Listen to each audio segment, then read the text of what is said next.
അൽഹംദുലില്ലാഹ് വസ്സലാത്തു വസ്സലാമു അലാ റസൂലില്ലാഹ് വഅലാ ആലിഹി വസഹ്ബിഹി അജ്മഈൻ.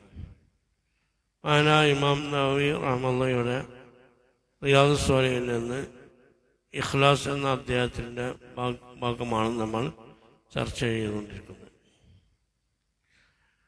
നമ്മൾ പറഞ്ഞു, ഇഖ്ലാസിലേക്ക് നമുക്ക് പ്രചോദനം ഉണ്ടാകുന്ന ആയത്തുകളാണ് ആദ്യം ഈ അധ്യായത്തിൽ പറയുന്നത്. ഒരായത്ത് നമ്മൾ ചർച്ച ചെയ്തു. ഇനി മറ്റൊരായത്താണ് ലൻ തനാലുൽ ബിർറ ഹത്താ തുൻഫിഖു മിമ്മാ തുഹിബ്ബൂൻ എന്നാണ്. ലൻ തനാലുൽ ബിർറ, ബിർറിനെ നിങ്ങൾ എത്തിക്കുകയില്ല. ബിർറ് എന്ന് പറഞ്ഞാൽ എന്താണ്? ബിർറ് എന്ന് പറഞ്ഞാൽ എന്താണ്? ഗുണം, നന്മ അല്ലേ? ബിർറ് എന്ന് പറഞ്ഞാൽ ശരിക്കും എന്താണ്? നന്മ എന്ന് ഉദ്ദേശിക്കുന്നത് എന്താണ്? നന്മ നമുക്ക് ബിർറ് ഉണ്ടാകാൻ നന്മ ബിർറ് തരുന്നത് ആരാണ്?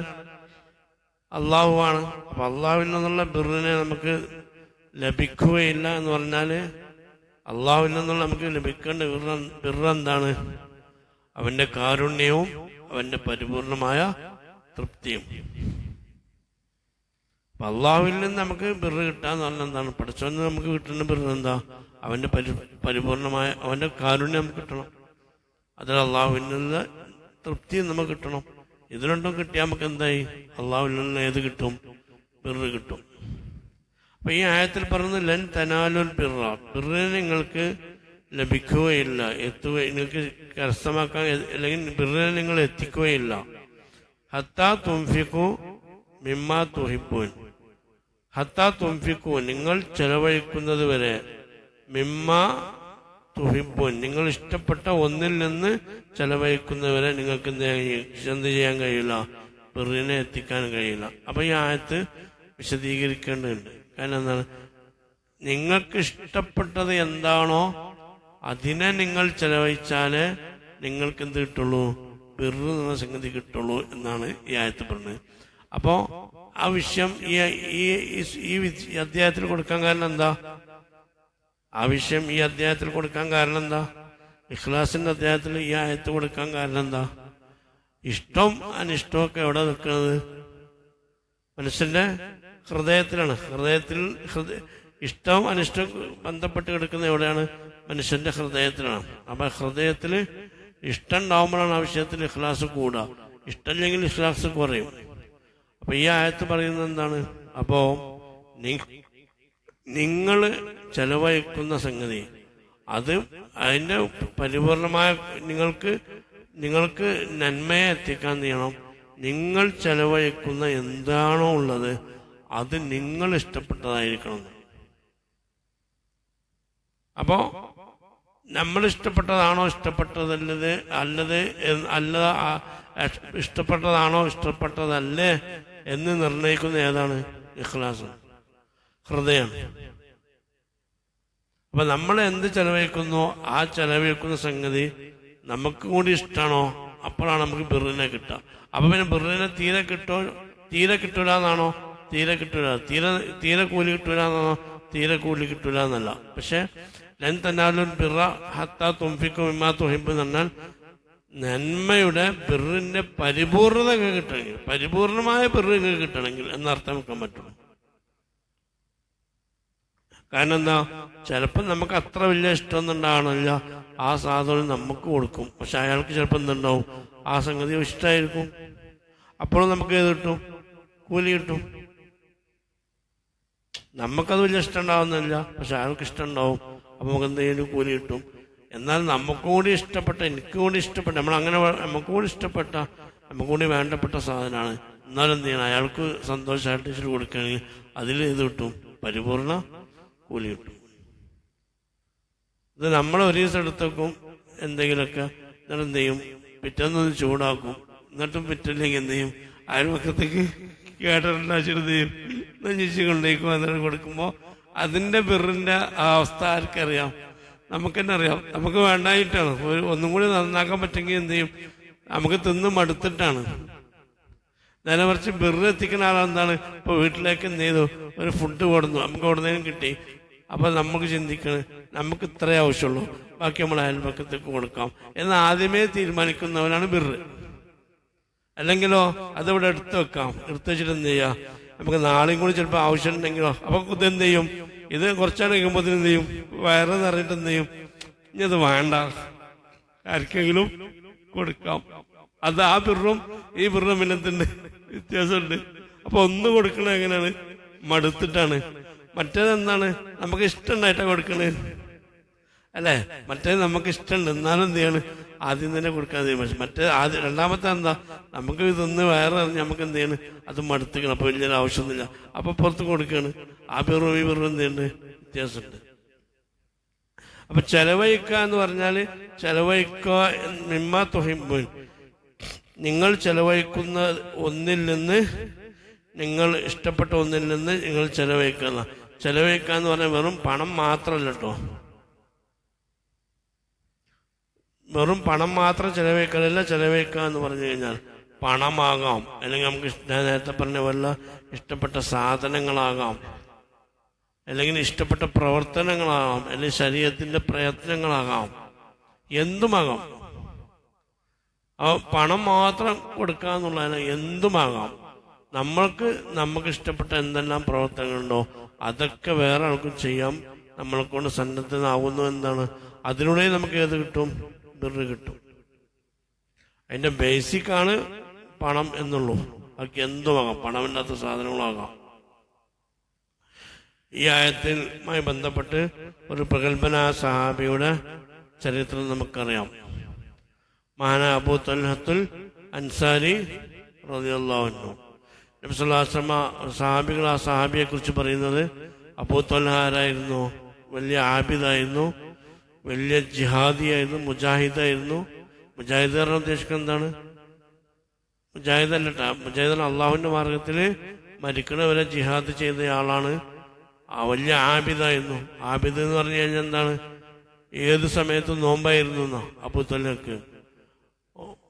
റസൂലുള്ളാഹിന്റെ മരണശേഷം തോന്നുന്നു 30 വർഷം അബൂ തൽഹ നോമ്പ് പറ്റിയതിന് പെരുന്നാൾ ദിവസമല്ലാത്ത വേറൊരു ദിവസം അബൂ തൽഹ എന്ത് ചെയ്തിട്ടില്ല, നോമ്പ് ഒഴിവാക്കിയിട്ടില്ല എന്നാ.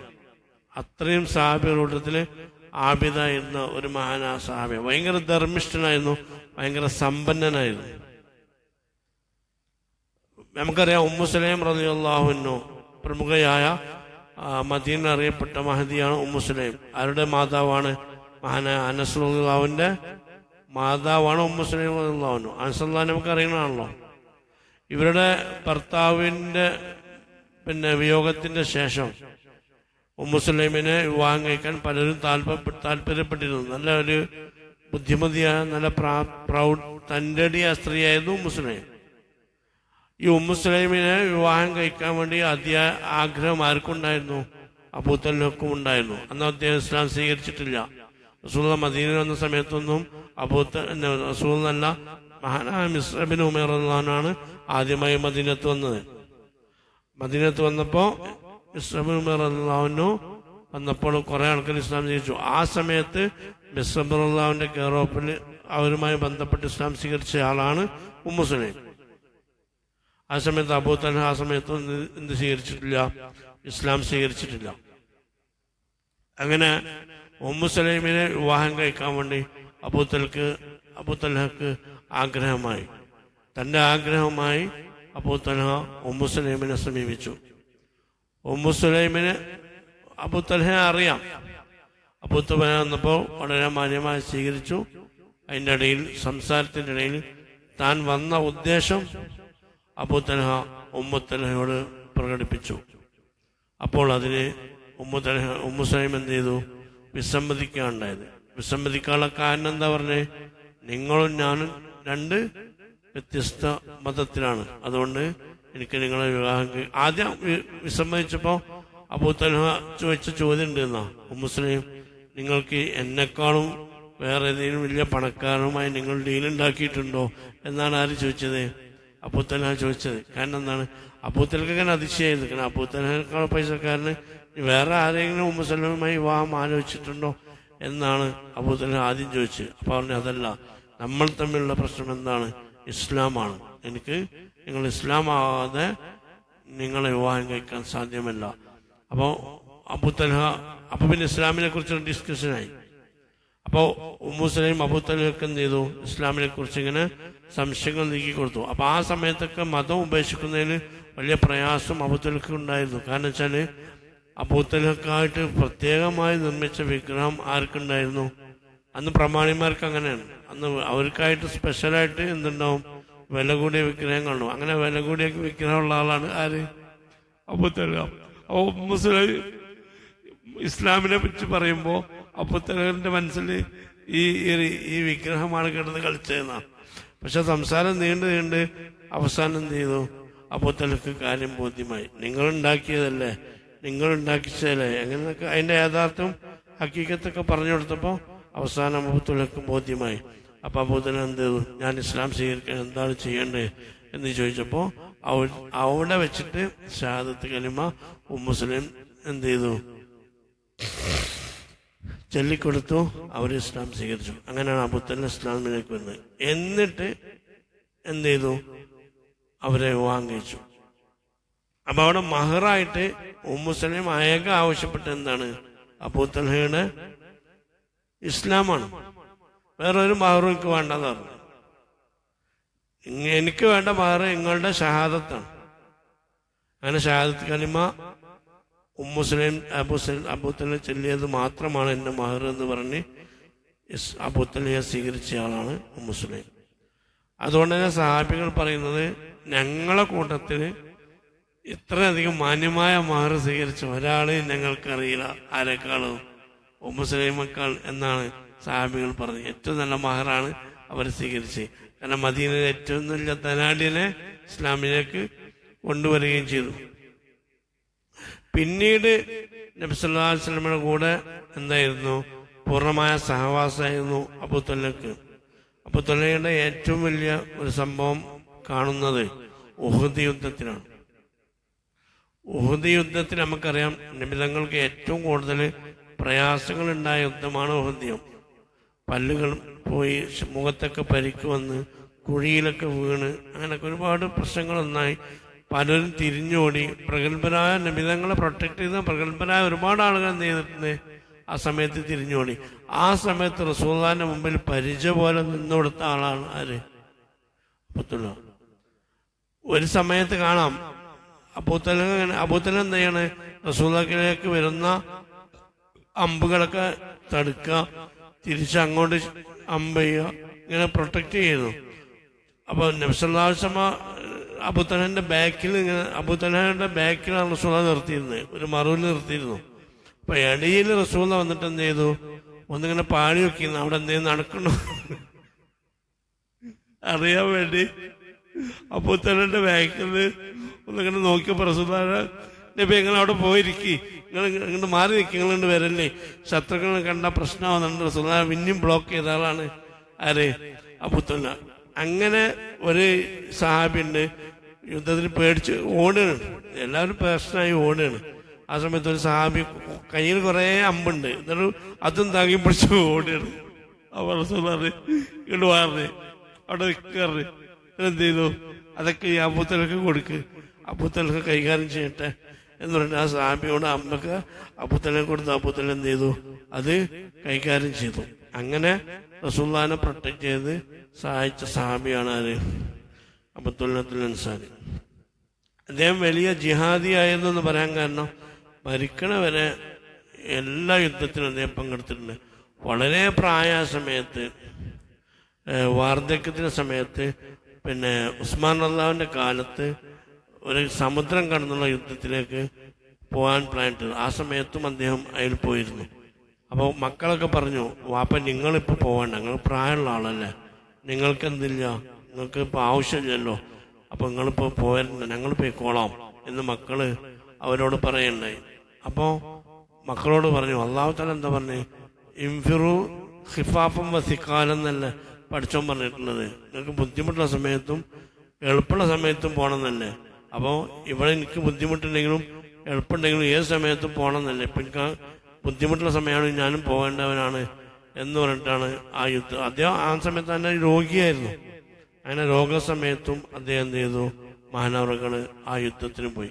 പക്ഷെ സമുദ്രത്തിൽ ഇവർ കടന്ന് യാത്ര ചെയ്ത് പോകുമ്പോൾ വഴിയിൽ വെച്ചിട്ട് അബൂതൽഹയുടെ രോഗം എന്ത് ചെയ്തു, വല്ലാതെ മൂർജിച്ചു.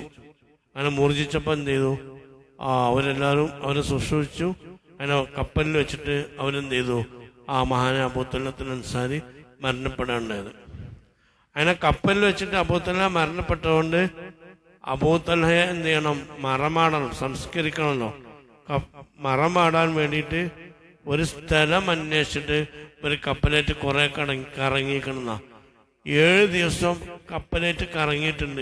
എന്തിന് അബൂതൽഹയെ മറമാടാൻ വേണ്ടിയിട്ട് ഒരു കര കിട്ടാൻ 7 ദിവസം എന്ത് ചെയ്തിട്ടുണ്ട്, ഒരു കറങ്ങിയിട്ടുണ്ട്. അങ്ങനെ ആ സമയത്തൊക്കെ ശീല കൊണ്ട് മൂടി അതേപോലെ കപ്പലിൽ അങ്ങനെ കിടക്കുകയായിരുന്നു. നിങ്ങൾ ആലോചിച്ച് നോക്കണം, ശരിക്കും ഒരു മനുഷ്യന് 24 മണിക്കൂർ കഴിഞ്ഞാൽ എന്തായിരിക്കും അവസ്ഥ?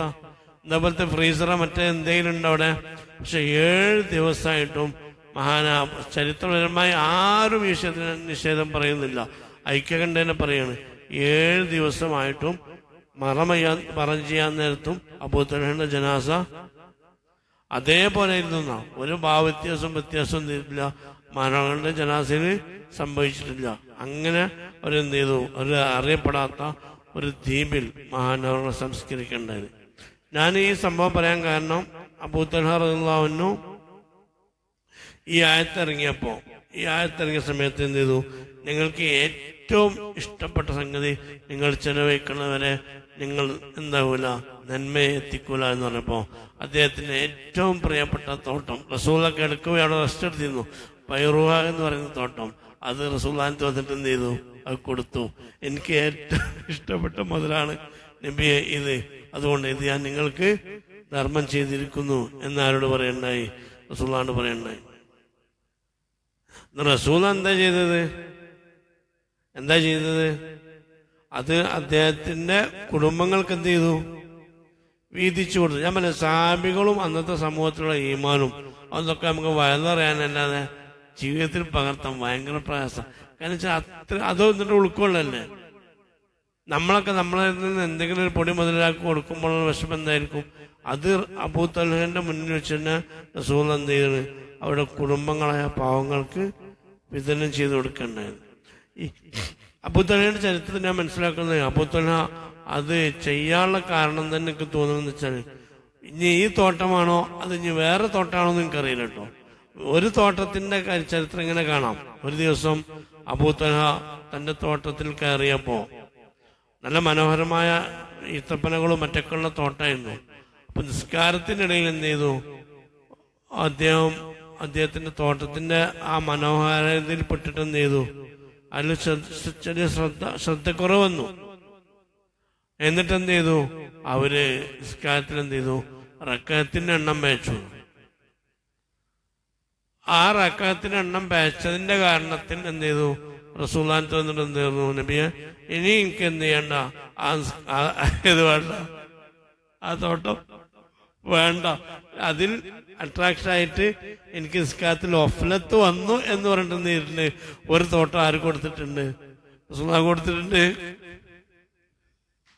ആലോചിച്ച് നോക്കണം.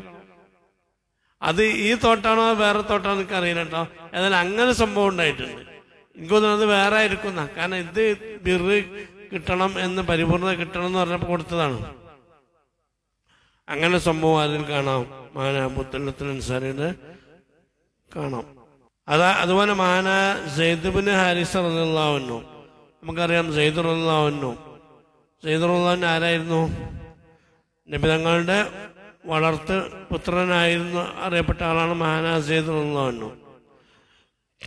സെയ്ദ് റളിയല്ലാഹു അൻഹു ഒരു കുതിര ഉണ്ടായിരുന്നു എന്നാണ്. ഈ കുതിരയെ സെയ്ദ് റളിയല്ലാഹു അൻഹു ഭയങ്കര ഇഷ്ടമായിരുന്നു, ഏറ്റവും ഇഷ്ടമായിരുന്നു. അങ്ങനെ സെയ്ദ് റളിയല്ലാഹു അൻഹു എന്ത് ചെയ്തു, ഈ ആയത്തിറങ്ങിയപ്പോ ആ കുതിരയുമായിട്ടാണ് ആരത്തേക്ക് വരുന്നത്, റസൂലുള്ളാഹി വരുന്നത്. നബിയോട് പറഞ്ഞു, നബിയെ നിങ്ങൾക്കറിയാം എനിക്ക് ഏറ്റവും ഇഷ്ടപ്പെട്ട എന്റെ വാഹനത്തിൽപ്പെട്ടതാണ് ഈ കുതിര, അത് ഞാൻ നബിയെ ദീനിന് വേണ്ടി നിങ്ങൾക്ക് സംഭാവന ചെയ്തിട്ടുള്ളത്, നീ സ്വതക്കയാണ്, ആർക്കച്ച ഉപയോഗിക്കാം എന്ന് പറയണ്ടായി. അപ്പൊ കൂടെ ആരുണ്ടായിരുന്നു? ഉസാമ ഉണ്ടായിരുന്നു. ഉസാമ ആരാ? സയ്യിദ് റളിയല്ലാഹുവിന്റെ മകനാണ്. റസൂലുള്ളാഹിക്ക് ഭയങ്കര ഇഷ്ടമുള്ള സഹാബിയാണ് ആര്? ഉസാമ റളിയല്ലാഹു. റസൂലുള്ളാഹി പറയുന്നുണ്ട്, എനിക്ക് ഉസാമയെ ഇഷ്ടമാണ്, നിങ്ങൾ ഉസാമയെ സ്നേഹിച്ചോളി എന്ന് പറയുന്നുണ്ട്. മാത്രമല്ല ചെറിയ പ്രായത്തിൽ 17 വയസ്സോ 19 വയസ്സിൽ ഒരു യുദ്ധത്തിനുള്ള നേതൃത്വം റസൂലിനെ ഏൽപ്പിച്ച ആളാണ് ആര്? ഉസാമ റളിയല്ലാഹു. സിദ്ദീഖ് റളിയല്ലാഹു, ഉമർ റളിയല്ലാഹുവിനൊക്കെ ആരുണ്ട്? കീഴിലുണ്ട്. ഉസാമക്ക് ഭയങ്കര ഇഷ്ടമായിരുന്നു. അങ്ങനെ ഉസാമ റളിയല്ലാഹുവിനും കൂടെ ഉണ്ടായിരുന്നു. അപ്പൊ ഞാൻ പിന്നെ സയ്യിദ് റളിയല്ലാഹു പറഞ്ഞു, നബിയെ എനിക്ക് ഈ കുതിരയെ ഭയങ്കര ഇഷ്ടമാണ്, ഇത് ഞാൻ ഇതാ ഏറ്റവും ഇഷ്ടപ്പെട്ടത് അല്ലാഹു തആല ചെലവാക്കാനല്ല പറഞ്ഞത്, അതുകൊണ്ട് ഈ ഇഷ്ടപ്പെട്ട കുതിരയെ ഞാൻ അള്ളാഹുവിന് വേണ്ടി ഇവിടെ ചെലവാക്കുകയാണ്, സദഖയാണ് എന്ന് പറഞ്ഞു. അപ്പൊ റസൂലുള്ളാഹി സ്വല്ലല്ലാഹു അലൈഹി വസല്ലം എന്ത് ചെയ്തു? ആ കുതിരയെ വേങ്ങിയിട്ട് ഉസാമയെ എന്ത് ചെയ്തു? ആ കുതിരപ്പുറത്ത് കയറ്റിയിരുത്തി. എന്നിട്ട് എന്ത് ചെയ്തു? ആ കുതിര ആർക്ക് കൊടുത്തു? ഉസാമക്ക് കൊടുത്തു. അപ്പൊ റസൂലുള്ളാഹിയോട് പറഞ്ഞു, നബിയെ അത് എന്റെ സദഖയാണല്ലോ എന്ന് പറഞ്ഞു. അപ്പൊ റസൂൽ പറഞ്ഞു, നീ സദഖ ചെയ്തത് ഖബിലഹാ മിൻകാന്ന് പറഞ്ഞു. നീ ചെയ്തത് ആര് സ്വീകരിച്ചിരിക്കണ്? പഠിച്ചോൻ സ്വീകരിച്ചിരിക്കണ്. നീ കുതിര ആര് ഉപയോഗിക്കട്ടെ? ഉസാമ ഉപയോഗിക്കട്ടെ എന്ന് എനിക്ക് ആ കുതിര ആര് കൊടുത്തു? മഹാനാ ഉസാമ റളിയല്ലാഹുവിന് കൊടുക്കണ്ടായി. അപ്പൊ ഈ ആയത്ത് അപ്പൊ എന്താ വെച്ചാൽ ജീവിതത്തില് നമുക്ക് ഇഷ്ടപ്പെട്ട എന്തെങ്കിലും ഒന്ന് ചെലവഴിക്കുന്ന ഒരു സ്വഭാവമെങ്കിലും നമ്മുടെ ജീവിതത്തിൽ ഉണ്ടായാൽ, എല്ലാം ഇഷ്ടപ്പെട്ട കൊടുക്കുന്നവന് നമുക്ക് എന്തുണ്ടാവില്ല, ഒന്നും ഉണ്ടാവില്ല. അപ്പൊ അള്ളാഹുവിന്റെ മുമ്പിൽ എത്തുമ്പോ നമുക്ക് ഏറ്റവും ഇഷ്ടപ്പെട്ട ഒരു സംഗതി അതിൽ ഏതെങ്കിലും ഒരു ഭാഗം കൊടുക്കുന്നവരായിട്ടെങ്കിലും നമുക്ക് മാറണം. അള്ളാഹു നമ്മളെ സഹായിക്കട്ടെ. എല്ലല്ല, നമുക്ക് ഇഷ്ടപ്പെട്ട പലതുണ്ടാവല്ലോ. ഇപ്പൊ ഉദാഹരണം നമുക്ക് ഇഷ്ടപ്പെട്ട സുഗന്ധം ഉണ്ടാവും അല്ലേ? അപ്പൊ അത് നമുക്ക് ഇഷ്ടമുള്ളതാണ് അല്ലേ? ഇപ്പൊ ഉദാഹരണം പറയാം, നാളെ ഒരാളിനോട് പെർഫ്യൂം വെച്ച് ഞാനത് പറയാൻ കേട്ടോ, എല്ലാവർക്കും ഇങ്ങനെ അനുഭവം ഉണ്ടാവും. അപ്പോ എനിക്കിഷ്ടപ്പെട്ടായിരുന്നു ആ പെർഫ്യൂം, ഞാൻ അദ്ദേഹത്തിന് കൊടുത്തു. അദ്ദേഹത്തിന് പറയാം എനിക്ക് ഇഷ്ടപ്പെട്ട സാധനം. അതേപോലെ നമുക്ക് ഇഷ്ടപ്പെട്ട എല്ലാം ഉണ്ടാവും. ഇഷ്ടപ്പെട്ട എല്ലാം കൊടുക്കുന്നല്ല, ഇഷ്ടപ്പെട്ടത് കൊടുക്കുന്ന ആവശ്യമുണ്ടെങ്കിൽ ഇഷ്ടപ്പെട്ടതും കൊടുക്കുന്ന ഒരു സ്വഭാവം ആർക്കുണ്ടാവണം? നമുക്ക് ഉണ്ടായാൽ നമ്മൾ എന്താണ് യഥാർത്ഥ മുഖ്ലിസീങ്ങളാണ്. അപ്പൊ അള്ളാഹുവിന്റെ നന്മയെ അങ്ങനെ നിങ്ങൾ ചെലവഴിച്ചാൽ എന്നും ആ ചെലവഴിക്കുന്ന സ്വഭാവക്കാരനാകണമെന്നല്ല ഖുർആൻ പറയുന്നത്. ഒരാൾ തനിക്ക് ഇഷ്ടപ്പെട്ട ഏറ്റവും ഇഷ്ടപ്പെട്ട ഒരു സാധനം ഒരു ചെലവഴിക്കുന്ന ഒരു സാഹചര്യം അയാൾക്കുണ്ടായാൽ അയാൾ മുഖ്ലിസാണ്. കാരണം എന്താണ്? അയാൾക്ക് അള്ളാഹുവിന്റെ കാരുണ്യത്തിന് അയാൾ ആരാണ്? അർഹനാണ്. കാരണം എന്താണ്? അയാൾ തെളിയിച്ചിട്ടുണ്ട് ഈ ചെലവഴിച്ചത് അയാൾക്ക് ഇഷ്ടമുണ്ടായിട്ടും അള്ളാഹുവിന് വേണ്ടിയാണ്. അപ്പൊ ആ ഒരു സ്വഭാവം അവസരം കിട്ടുമ്പോൾ നമ്മൾ എന്ത് ചെയ്യണം? ഉപയോഗപ്പെടുത്തണം എന്ന് ഞാൻ എന്നോടും നിങ്ങളും ഉണർത്താണ്. അള്ളാഹു തആല തൗഫീഖ് ചെയ്യട്ടെ.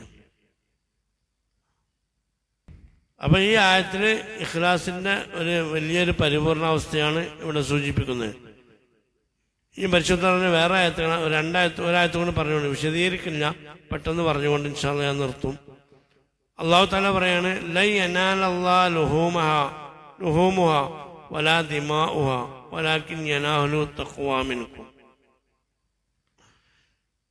ഇത് ജാഹിലിയ കാലത്ത് ചെയ്തിരുന്ന ഒരു സംഗതിയെ തിരുത്തുകയും അടിസ്ഥാനപരമായി എന്താണ് വേണ്ടത് എന്ന് അല്ലാഹു തആല പറയുകയും ചെയ്യുന്ന ആയത്താണ്. ജാഹിലിയ കാലത്ത് എന്ത് ചെയ്തിരുന്നു? അവരെന്ത് ചെയ്യും? ഒട്ടകത്തെ എന്ത് ചെയ്യും? പിന്നെ കഅബത്തിന്റെ അടുത്ത് വന്നിട്ട് എന്ത് ചെയ്യും? അവരറക്കും. അറുത്തിട്ട് എന്ത് ചെയ്യും? അതിന്റെ ഫുള്ള് രക്തത്തിൽ എന്ത് ചെയ്യും? കഅബത്തിമ അങ്ങനെ ആണ് പുരട്ടും. ആ അറുക്കുക, അതിന്റെ രക്തത്തിൽ എന്ത് ചെയ്യാ? ഫുള്ള് എന്ത് ചെയ്യാ? കഅബത്തിന് ഫുള്ള് പുരട്ടുക. അപ്പൊ സഹാബികൾ ഇസ്ലാം വന്നതിന് ശേഷം എന്ത് ചെയ്തു? ഈ ബലിമൃഗങ്ങളെ അറുത്തുകയാണ്, അതിന്റെ രക്തമൊക്കെ കഅബത്തിമ പുരട്ടാൻ പുരട്ടാൻ തുടങ്ങിയിട്ടില്ല. ആ പ്ലാനാണ്. അപ്പൊ അല്ലാഹു തആല അപ്പൊ പരിശുദ്ധ ഖുർആന്റെ ആയത്തിറങ്ങി, നിങ്ങളെ മാംസമോ അല്ലെങ്കിൽ അതിന്റെ രക്തമോ അതൊന്നല്ല എന്ത് ചെയ്യുന്നത്? അള്ളാഹുവിലേക്ക് ചേരുക. അള്ളാഹുവിലേക്ക് ചേരാന്ന് പറഞ്ഞാൽ എന്താ? അള്ളാഹുവിലേക്ക് ഇതെന്തേലും ചേരോ? ചേരാന്നെന്താ? അള്ളാഹുവിന്റെ കബൂലിയത്ത് ഉണ്ടാവാന്നർത്ഥം അല്ലേ? അള്ളാഹുവിലേക്ക് ചേരുക എന്ന് പറഞ്ഞാൽ അള്ളാഹുവിന്റെ കബൂലിയത്ത് ഉണ്ടാവുക, സ്വീകാര്യത ഉണ്ടാവുക. അപ്പൊ ആ സ്വീകാര്യത അതിനൊന്നും ഇല്ല. വലാകിൻ യനാലുഹു, പക്ഷെ അവനിലേക്ക് ചെന്നെത്തും അല്ലെങ്കിൽ അവനിലേക്ക് ചേരും. ആ തഖ്വാ മിൻകും, നിങ്ങളിൽ നിന്നുള്ള തക്വയാണ് അവിടെ എത്തുക എന്നുള്ളത്. അപ്പൊ തക്വ എന്ന് പറഞ്ഞാൽ എന്താണ്? അത് ഇഖ്ലാസിന്റെ ഭാഗമായി ഉണ്ടാവുന്ന, നല്ല നീയത്തിന്റെ ഭാഗമായി ഉണ്ടാകുന്ന. അപ്പൊ നല്ല നീയത്തുള്ള ആൾക്ക് എന്താകാൻ കഴിയുള്ളൂ? മുത്തക്കിയാകാൻ കഴിയുള്ളൂ. അതുകൊണ്ടാണ് ഈ ആയത്ത് ഇവിടെ പറയാനുള്ള കാരണം. അപ്പൊ നല്ല നീയത്ത് മുത്തക്കിയാണെങ്കിൽ അയാൾ ആരാകണം? അയാൾ മുഖ്ലിസാകണം, നല്ല നീയത്തിന്റെ ആളാകണം. അള്ളാഹു തആല പറഞ്ഞു, തൽക്കാലം നിർത്തുന്നു. അള്ളാഹു തആല പറഞ്ഞു കേട്ട് എല്ലാം സ്വലീഹ് അമലാക്കി സ്വീകരിക്കട്ടെ. അള്ളാഹു തആല കബൂൽ ചെയ്യട്ടെ. അള്ളാഹു തആല നാഫിയാകട്ടെ.